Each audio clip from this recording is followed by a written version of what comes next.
మీరు ఏమైనా చెప్పగలుగుతారా? నేను చెప్పడానికి చాలా విషయాలు ఉన్నాయి, మీరు నాకు కొంచెం టైం ఇస్తే చెప్తాను. ఓకే, అభినవ్ చెప్పిన వాడుకున్నా. అనిల్ మీరు కూడా చెప్పాల్సి ఉంటుంది.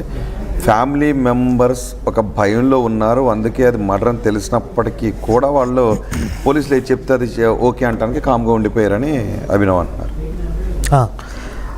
ఫస్ట్ పాయింట్, మీరు హెడ్లైన్స్లో అది ఆగని కేఏ పాల్ హర్ష్ కుమార్ పోరాటం అని వేస్తున్నారు. దయచేసి నా రిక్వెస్ట్ ఏంటంటే పోరాటం కాదు, ఆరాటమే వేయండి.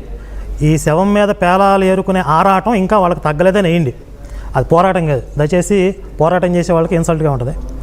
ఇక ఇప్పుడు అభినయ్ గారు మాట్లాడినటువంటి విషయాల్లో ఒక పాయింట్, నేను చెప్పదలుచుకున్న విషయం కూడా ఏంటంటే, ఆయన అన్నారు ప్రవీణ్ పగడాల అనే ఒక వ్యక్తికి ఇంత ఫాలోయింగ్ ఉంటుందనే విషయం పోలీసులకు తెలియలేదు, అందుకని ఫస్ట్ అంత సీరియస్గా తీసుకోలేదు అన్నారు. కానీ వాస్తవం ఏంటంటే ప్రవీణ్ పగడాల అనే వ్యక్తి చనిపోయిన తర్వాత ఆయన పాపులర్ అయ్యాడండి. బ్రతికుండగా ఆయనకి ఎంత ఫేమ్ లేదు, ఇది అందరికీ తెలిసినటువంటి విషయం. ఇప్పుడు మీరు #, ప్రవీణ్ పగడాలని యూట్యూబ్లో సెర్చ్ చేస్తే కనీసం 20,000 వీడియోలు ఉన్నాయి. 20,000 వీడియోలు, మీడియా అంతా కూడా చర్చలు జరుగుతున్నాయి. కాబట్టి ఇప్పుడు పాపులర్ అయ్యాడు. ఒక పాస్టర్ గారిని చంపేశారంట అని ఒక పుకార్లు వ్యాపించడం వల్ల క్రిస్టియన్స్ అందరూ రోడ్ల మీదకి వచ్చారు. ఇంకా మీకు బెస్ట్ ఎగ్జాంపుల్ ఏంటంటే, హర్ష కుమార్ గారు చెప్పారు, ఈయన చనిపోక ముందు బ్రతికున్నప్పుడు ఈయన ఎవరో నాకు తెలియదు, చనిపోయిన తర్వాత అందరూ మాట్లాడుకుంటుంటే నేను ఆయన వీడియోలు చూశాను, అప్పుడు ఆయన గురించి మాట్లాడుతున్నానని చెప్పారు. అంటే హర్ష కుమార్ అనే వ్యక్తికే ఈయన ఎవరో తెలియదు. అలాగే చాలామందికి ప్రవీణ్ పగడాల అనే విషయం ఆ వ్యక్తి గురించి చాలామందికి తెలియదు, చనిపోయిన తర్వాత పాపులర్ అయ్యారు.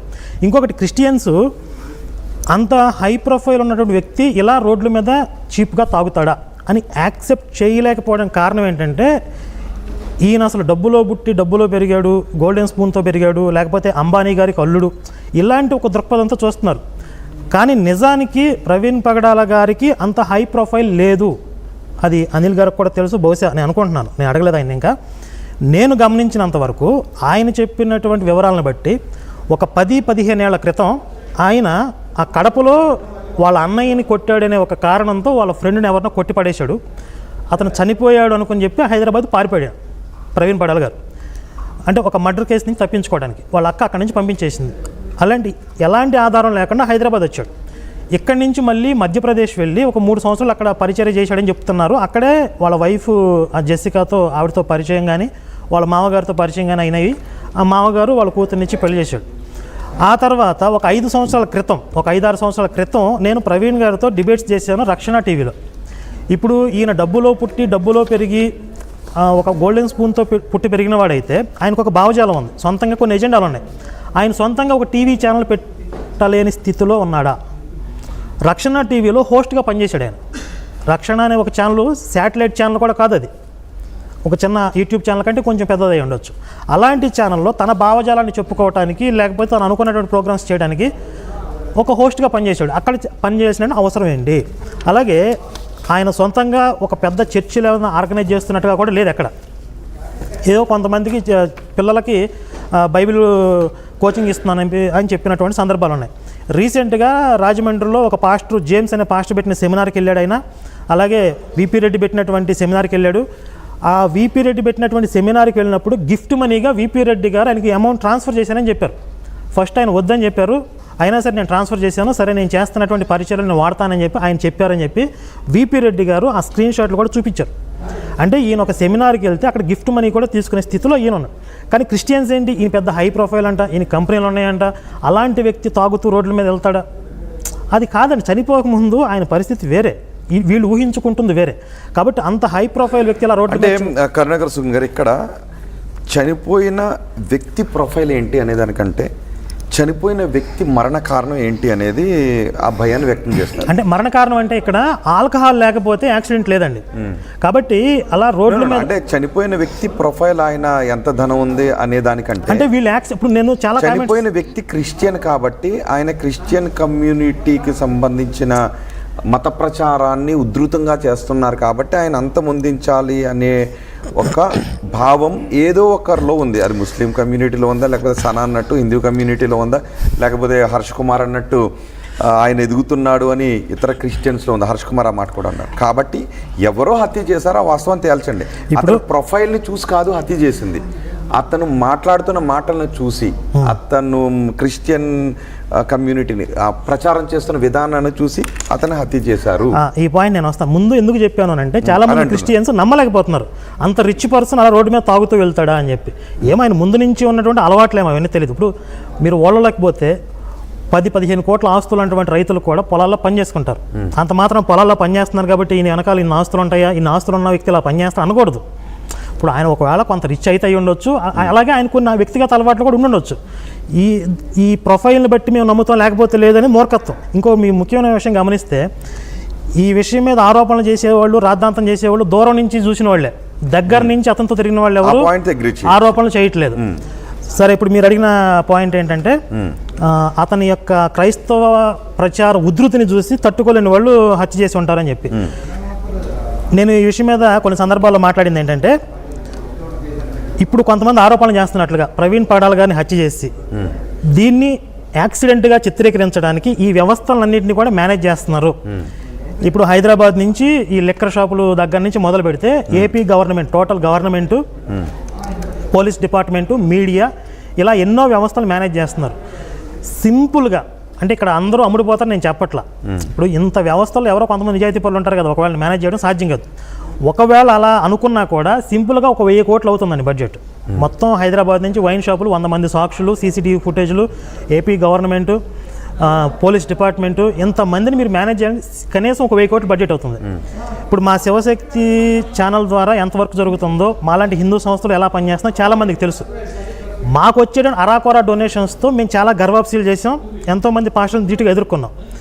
1000 కోట్ల బడ్జెట్ పెట్టేవాళ్ళు ఎవరన్నా అంటే క్రిస్టియానిటీ ఎదుర్కోవాలి అనే ఒక కారణంతో 1000 కోట్లు బడ్జెట్ పెట్టేవాళ్ళు ఉంటే ఒక పాస్టర్ మీద ఇన్వెస్ట్ చేయండి. అంటే క్రిస్టియానిటీని ఎదుర్కోవాలి అని కాదు, క్రిస్టియన్స్లో భయాందోళన సృష్టించాలి అనే ఒక ఉద్దేశంతో పనిచేశారు. అందుకే ఇక్కడ మిగిలిన పాస్టర్స్ అందరూ ఒక్క నిమిషం వస్తాను.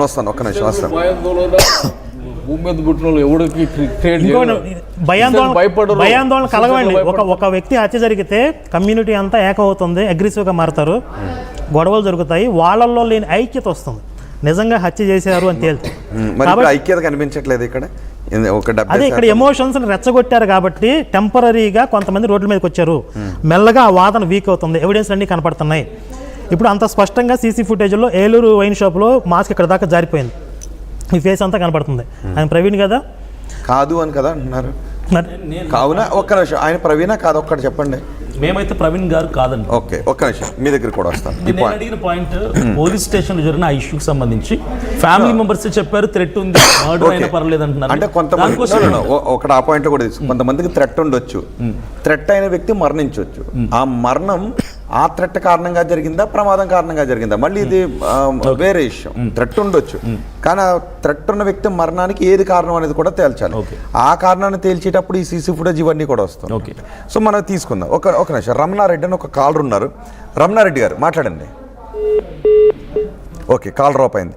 ఒకవేళ ఎవరికైనా ఏదైనా డౌట్లు ఉంటే, సహేతుకమైన డౌట్లు ఉంటే, రమణారెడ్డి కూడా చాలాసేపు నుంచి వెయిట్ చేసినట్టున్నారు, ఎవరికైనా డౌట్స్ ఉంటే మాకు కాల్ చేసి మాట్లాడచ్చు. 04069316611, మరో నెంబర్ 04069316622. ఈ నెంబర్కి కాల్ చేసి మీకున్న అనుమానాలు ఏంటో మీరు నివృత్తి చేసుకోవచ్చు. ఓకే, ఒక్క నిమిషం.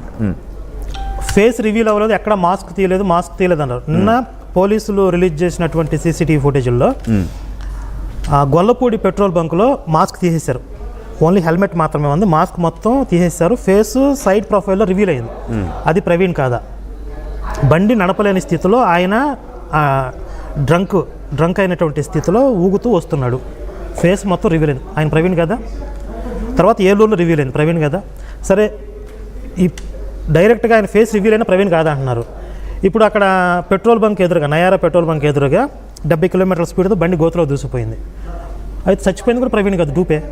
అదంతా ప్రీ క్రియేషన్ అని కదా అంటుంది. అక్కడ ఒక మనిషి చచ్చిపోతే అంత స్పీడ్తో ఒక బండి వెళ్ళింది కదండి, ప్రవీణ్ కాదనుకుందాం. ఒక డూపు బండి డ్రైవ్ చేసుకుంటూ వచ్చాడు, ఒక బండి అయితే దూసుకుంటూ పోయింది కదా, అది గాల్లో వెళ్ళలేదు కదా బండి.